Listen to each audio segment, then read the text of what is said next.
Arnold Mark, and I'm going to be taking you for the next 30 minutes giving you these news updates. Without further ado, let's get straight into the first story. The Masindi District Woman MP-elect Florence Asimwe Akiki has officially joined the race for Speaker of Uganda's 12th Parliament. Akiki becomes the 6th MP-elect to declare interest in the top parliamentary seat, saying that she is driven by a desire to strengthen the integrity and credibility of the August House. Her entry adds momentum to a contest that several legislators have described as evidence of a healthy and growing democratic space within Parliament. However, beyond the constitutional qualifications for her position, members of Parliament are increasingly focusing on candidates' political track records, party influence, and their ability to build consensus across the aisle. Let's take a look. The number of hopeful candidates for the speakership of the 12th Parliament has risen to 6. This is not the first time I'm standing for speakership. The latest declaration is the woman MP-elect for Masindi District, Florence Asimwe Akiki, who has joined the 3 other women in the race. I'll make sure committees, when they go to do oversight work, they come back and present their reports to Parliament, because out of those oversight work they do, there are key issues that they find out. Was money for was something done as we appropriated the money? Was there value for money? The move is amid reliable reports that NRM-SEC endorsed Speaker Anita Among to retain the seat. This has created an intense and high-stake competition, including from within the NRM party. I want to believe that rather than call it tension, I want to believe that it is the process that has metamorphosed over time, dropped down to Ugandans from one of the principles that the NRM as a government espouses, that is of democracy. That we wanted to see democracy, now we see democracy. The tension has extended beyond the qualifications and merit of becoming a Speaker of Parliament to the pedigree, including political contribution and ability to foster consensus. Because a Speaker is not simply just a leader. It is a leader with immense national and international responsibility. The Honorable Anita Among has exceeded expectations of many of us in as far as her performance as a speaker. Indeed, she has actually outperformed her own self. The ultimate decision rests on the collective judgment of MPs who will gather in May 2026 for first sitting of the 12th Parliament to decide on the best person to lead the House. There is a lot of bribing already taking place. I hear people are just, when they don't go to TikTok, I support it, I have no proof, but I've heard. So there's already bribery taking place. The 6 members who have shown interest include Speaker Anita Among, Persis Namuganza, Norbert Mao, Alion Odilia, Lydia Wanyoto, and Florence Akiki. Daniel Mugoya, Gloria Gwitabinji, Ubc News. And in more lunchtime news, the African media leaders have called out big tech companies over growing concerns on artificial intelligence and its impact on journalism as the 4th edition of the Africa Media Festival 2026 came to a close in Nairobi. The 2-day festival attracted over 200 organizations from 31 countries under the theme Resilient Storytelling, Reimagining Media Freedom. Let's take a look. Media practitioners expressed concern over the rapid growth of AI-driven platforms that are reshaping news production, distribution, and consumption across the continent.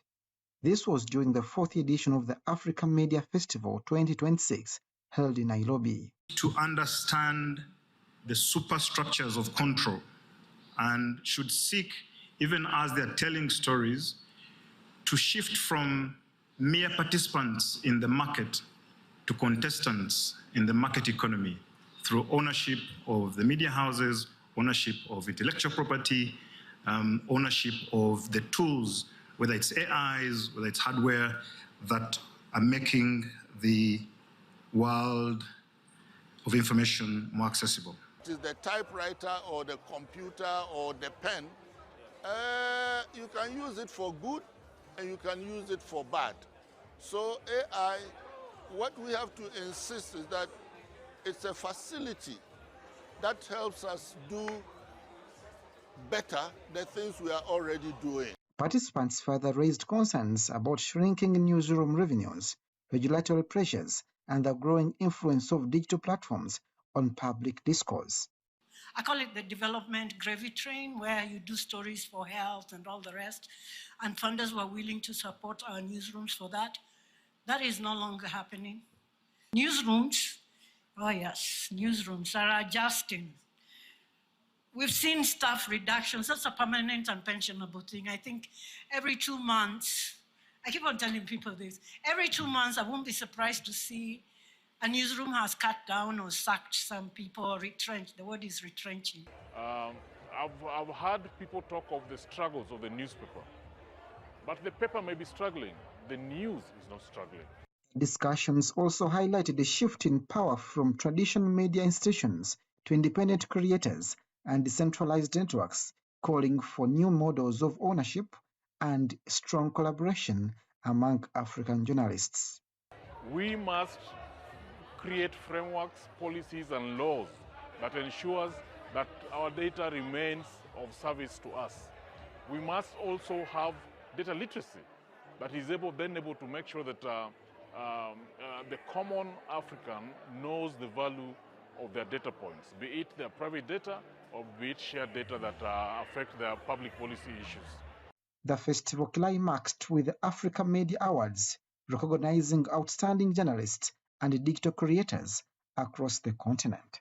One of you doesn't know, I am the first recipient of Creator for Good. Yeah. I am super, super grateful. I run an organization called Civic Rise Africa, and Civic Rise Africa exists to awaken the civic consciousness of not just the Kenyan youth. We dream beyond Kenya. We want to help other African communities better understand their laws and their policies, and specifically the youth. Organizers noted that the future of African media will require transparency, accountability, and renewed commitment to ethical storytelling in the face of technological disruptions. Abdunasile Lobama for UBC. Go on and pick up them coffee. And in more news this afternoon, the United States and Israel have launched coordinated airstrikes on Iran, sharply escalating tensions in the region. President Donald Trump confirmed the major combat operations are underway, describing the campaign as a decisive move against Tehran's military capabilities. Explosions were reported in Tehran and at least 4 other cities overnight, with smoke seen rising across parts of the capital. Iranian state media acknowledged multiple blasts, while the Israeli Defense Forces say that Iran began retaliatory strikes shortly after the attacks started.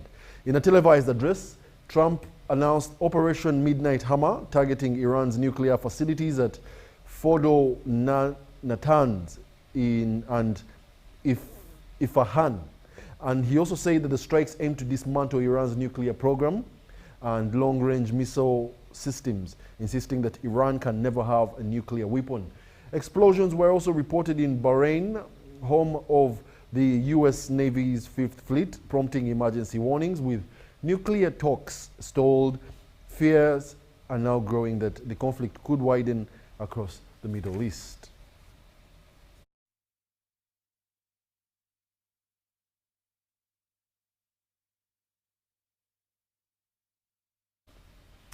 On the more news, persons with visual impairments are urging government to increase funding and sustainable braille materials and assistive devices to strengthen inclusive education. This appeal was made by Dennis Tumwebaze, the director of the Uganda National Association of the Blind, during a press conference in Chaliwajala Kira municipality, citing high production costs and limiting access to essential learning tools. More details.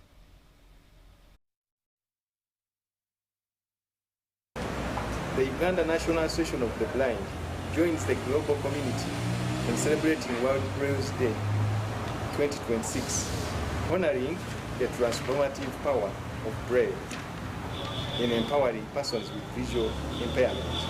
However, significant challenges remain. The production and dissemination of Braille materials are still limited, and many learners lack access to essential assistive devices. We particularly call upon the government of Uganda to subsidize Braille equipment and assistive technologies such as orbit readers, Parkins braiders, eyeglasses. These things are very expensive. The paper itself is very expensive because the carton of Braille paper is at a cost of 350,000. The software we have talked about, the software that does this, getting a license is very expensive, and the minimum can be 4 million. We want to thank government departments and NGOs that have realized the need for inclusion. We have been getting some work from Uganda Revenue Authority, giving us to transcribe their materials. But you know, these are big volumes, so we need better equipments. We encourage families, schools and institutions to promote positive attitudes toward blindness and to support the learning and use of Braille.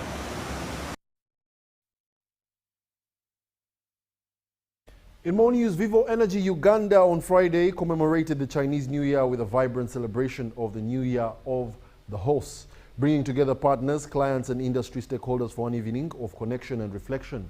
Now, this event highlighted themes of endurance, forward momentum and long-term partnership, reflecting the company's commitment to building resilient collaborations and driving sustainable growth within Uganda's energy sector.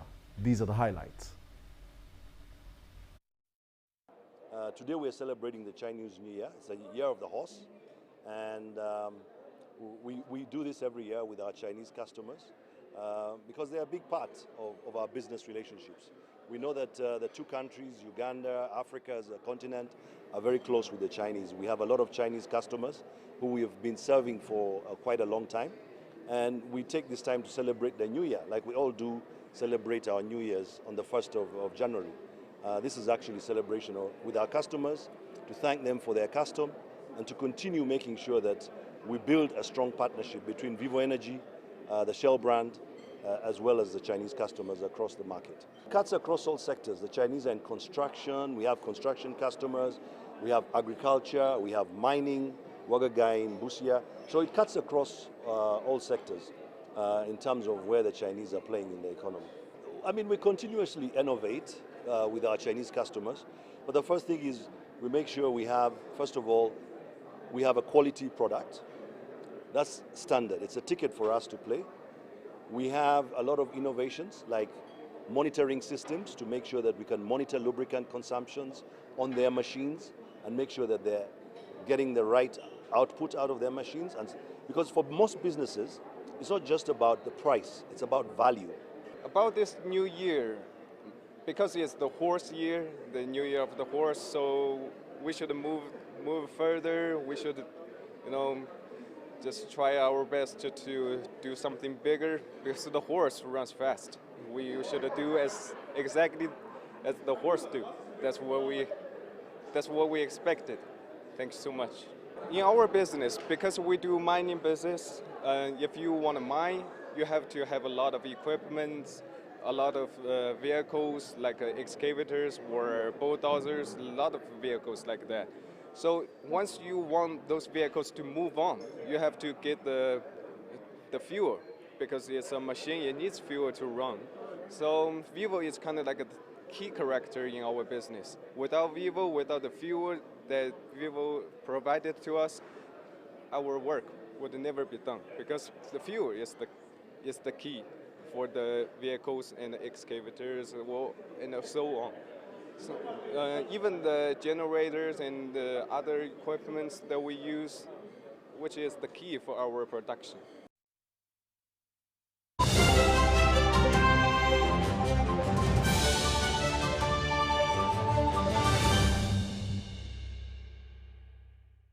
Somchara, Yes, Daddy.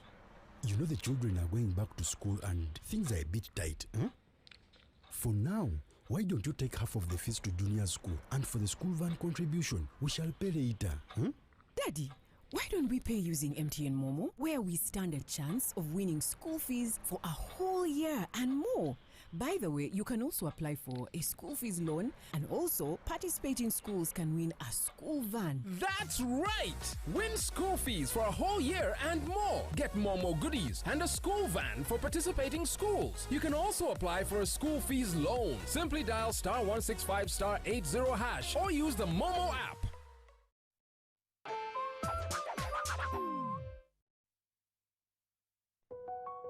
Step into elegance, step into confidence, step into La Vie Boutique. Located at Grand Imperial Hotel, Shop 6 and 8, right behind Bank of Uganda, La Vie Boutique brings you high-class corporate and casual wear for men. From sharp designer suits and crisp shirts to stylish casual t-shirts, tracksuits, shoes and accessories, we've got everything to make you stand out. Call us on 0772 419 181 or 0705 555 558. La Vie Boutique, where class meets style. Exercise can't be sustained. Eating can't be stopped. It's even harder to lose weight. Come and give it a try. Genshikang L-carnitine chromium capsules, plant extract, scientific ratio, take 3 capsules each time. The active ingredient accelerates fat burning,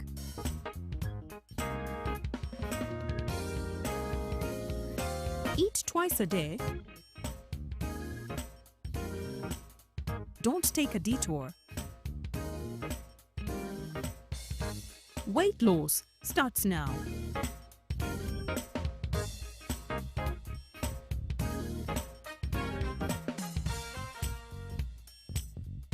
Genshikang L-carnitine with chromium capsules helps you stay in shape. Please follow medical advice when taking this product. For more information, visit our website www.hgo.com or call 0800 335555. Somchara, Yes, Daddy. you know the children are going back to school and things are a bit tight. For now, why don't you take half of the fees to junior school, and for the school van contribution, we shall pay later. Daddy, why don't we pay using MTN Momo, where we stand a chance of winning school fees for a whole year and more? By the way, you can also apply for a school fees loan, and also participating schools can win a school van. That's right! Win school fees for a whole year and more. Get Momo goodies and a school van for participating schools. You can also apply for a school fees loan. Simply dial *165*80# or use the Momo app.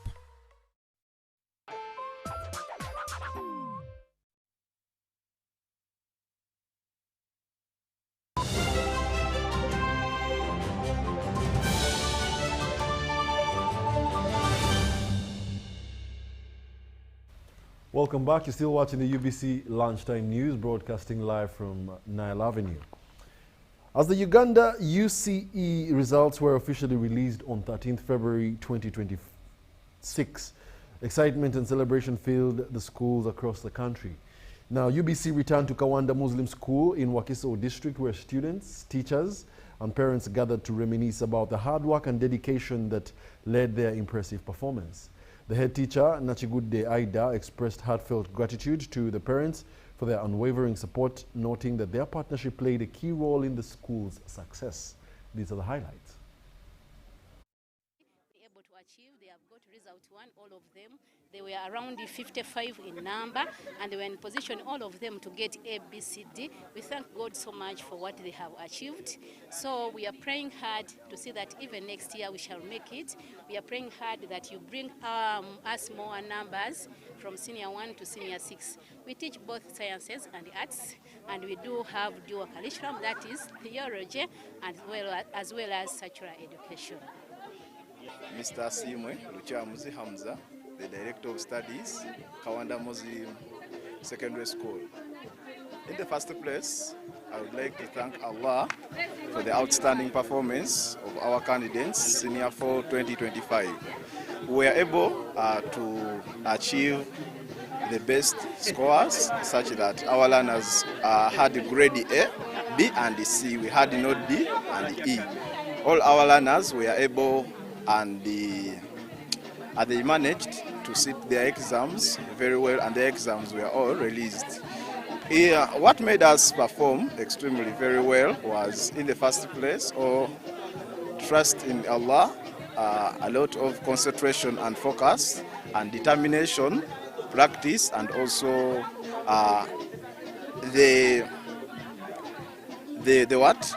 Mr. Chiranda Faizo is a student of Kawanda Muslim Senior Secondary School. I thank God for my grades. One of the things that helped me prosper in my neighbor, my school provided all the necessities for good learning environment. My teachers. And my school is Kawanda Muslim Secondary School, and we are able to perform well because of our...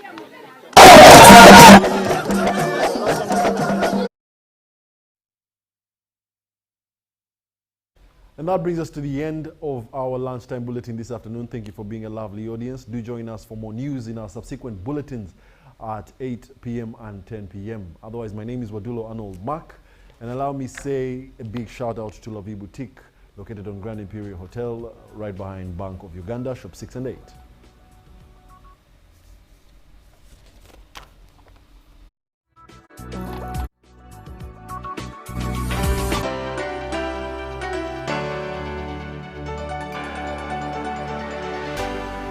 UBC, inspiring Uganda.